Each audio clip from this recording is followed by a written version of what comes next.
welcome back. Wow, yes, this room. What a beautiful room. What a gorgeous, gorgeous room. But eager to get back to business, Stanley took the first open door on his left. Stanley was so bad at following directions, it's incredible he wasn't fired years ago.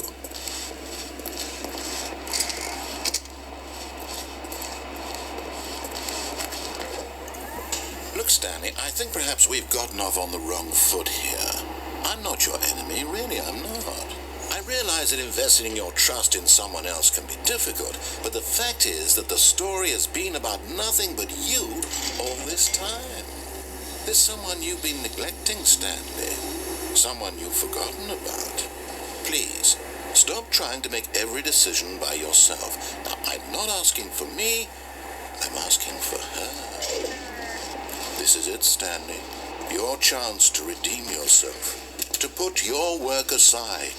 To let her back into your life. She's been waiting.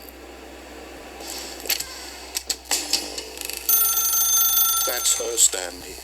You need to be the one to do this. To reach out to her. If you can truly... Oh boy.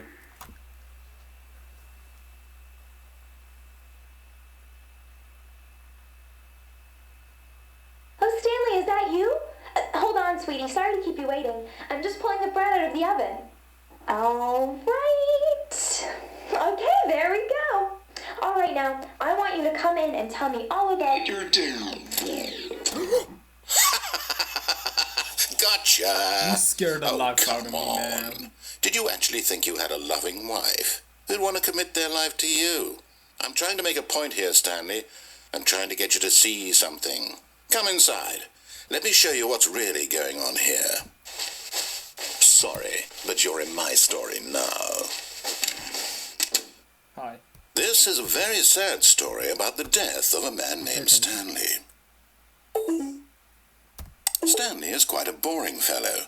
He has a job that demands nothing of him, and every button that he pushes is a reminder of the inconsequential nature of his existence. Look at him there, pushing buttons, doing exactly what he's told to do. Now he's pushing a button. Now he's eating lunch. Now he's going home. Now he's coming back to work. One might even feel sorry for him, except that he's chosen this life. But in his mind, he can go on fantastic adventures. From behind his desk, Stanley dreamed of wild expeditions into the unknown, fantastic discoveries of new lands. It was wonderful, and each day that he returned to work was a reminder that none of it would ever happen to him. And so he began to fantasize about his own job. First, he imagined that one day while at work, he stepped up from his desk to realize that all of his co-workers, his boss, everyone in the building had suddenly vanished off the face of the earth. The thought excited him terribly. So he went further. He imagined that he came to 2 open doors and that he could go through either. At last, choice.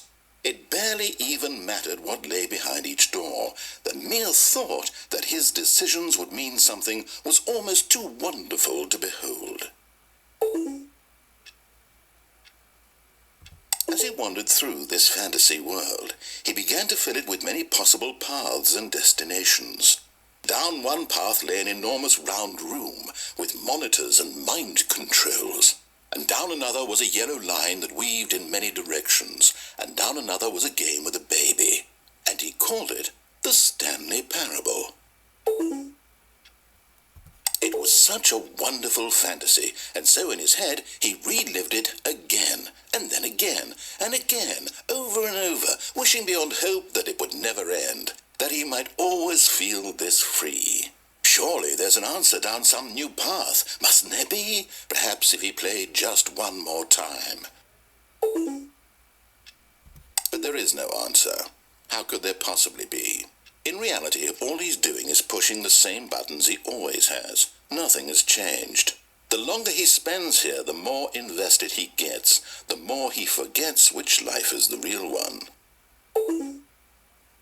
And I'm trying to tell him this. That in this world he can never be anything but an observer. That as long as he remains here, he's slowly killing himself. But he won't listen to me. He won't stop.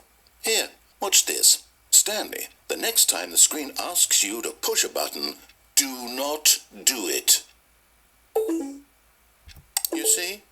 Can he just not hear me? How can I tell him in a way that he'll understand that every second he remains here, he's electing to kill himself?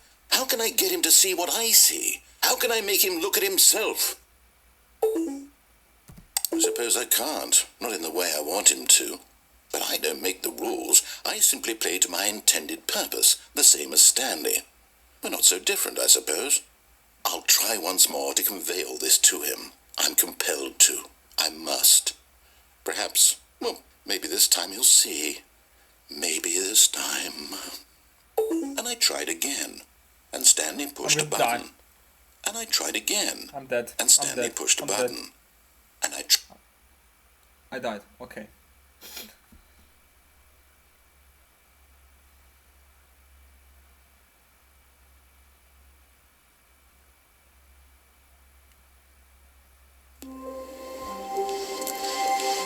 All of his co-workers were... Wait, no. This isn't the right office, is it? Is this Stanley's office?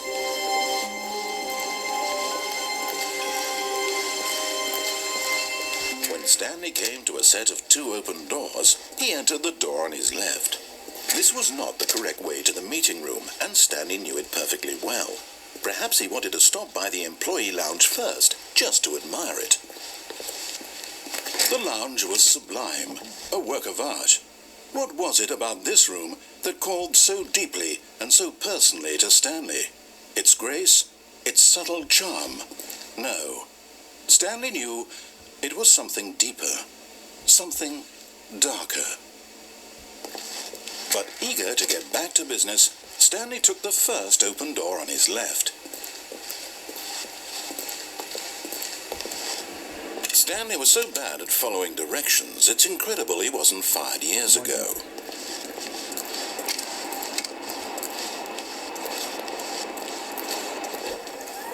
Look, Stanley, I think perhaps we've gotten off on the wrong foot here.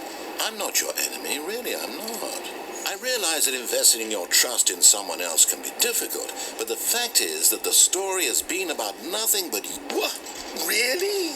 I was in the middle of something. Do you have zero consideration for others? Are you that convinced that I want something bad to happen to you? Why, I don't know how to convince you of this, but I really do want to help you, to show you something beautiful. Look, let me prove it. Let me prove that I'm on your side. Give me a chance. Now listen carefully, this is important. Stanley walked through the red door. Really? Whatever, man. Oh, thank God you are willing to listen to me. Do you see that I really have wanted you to be happy all this time? The problem is all these choices. The two of us always trying to get somewhere that isn't here. Running and running and running, just the way you're doing right now. Don't you see that it's killing us, Stanley? I wanted to stop. We would both be so much happier if we just stopped. And I think I have a solution. Here, let me show you.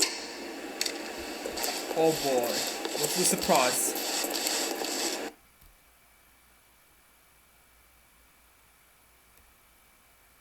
What do we want? Oh my God. What are we looking for? Okay. Here. Yes. Oh, it's beautiful, isn't it? If we just stay right here, right in this moment with this place, Stanley, I think I feel happy. I actually feel happy. Narrator, my eyes kinda hurt. So. You know what? I'm going to kill myself. Here we go. No, wait. Where are you going? Oh no. Stay away from those stairs. If you hurt yourself, if you die, the game will reset. We'll lose all of this. Please. Please, no, Stanley, let me stay here. Don't take this from me. No! Oh, no. No, what are you doing, Stanley? Please, I'm asking you not to take this away from me. I can't go back to what I was before. If you die, we'll both go back. Why are you doing this? Nobody cares. Stanley, let's go back to... My God. Is this really how much you dislike my game? That you'll throw yourself from this platform over and over to be rid of it? You are literally willing to kill yourself to keep me from being happy. Am I reading the situation correctly? Or maybe you're just getting a kick out of it. I don't know anymore. I just wanted us to get along. But I guess that was too much to ask. It looks like you wanted to make a choice after all. Well, this one is yours. Is it over? It's going to restart, isn't it? I'm going back.